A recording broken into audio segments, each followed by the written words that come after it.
Nashik road Subhash road येथील बारदानाच्या गोडाऊनला भीषण आग लागल्यामुळे नाशिक रोड परिसरामध्ये एकच खळबळ उडाली आहे। या आगीमध्ये सुदैवाने कुठलीही जीवितहानी झाली नसली तरीही गोडाऊनचं बऱ्याच प्रमाणात नुकसान झालंय। अग्निशमन दलाचे 6 बंब घटनास्थळी येऊन अग्निशमन दलाच्या कर्मचाऱ्यांनी ही आग आटोक्यात आणण्याचा प्रयत्न सुरू केलाय। सुभाष रोड या भागामध्ये नेहमीच वर्दळ असल्यामुळे काही काळ येथे वाहतूक कोंडी झाली। नाशिक रोड पोलीस ठाण्याच्या कर्मचाऱ्यांनी घटनास्थळी येऊन ही वाहतूक नियंत्रित आणली आहे। नेमकी ही आग कशामुळे लागली ही अद्याप माहिती समजलेली नाहीये।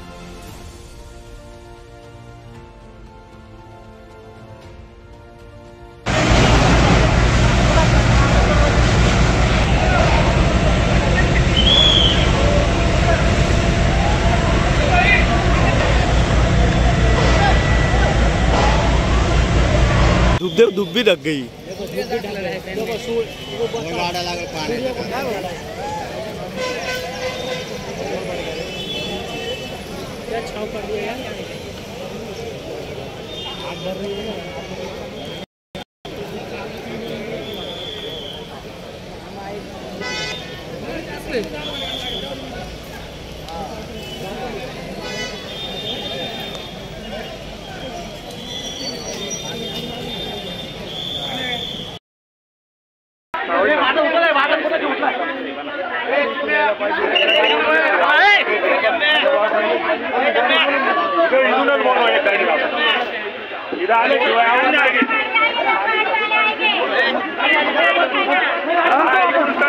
गाड़ी बोलो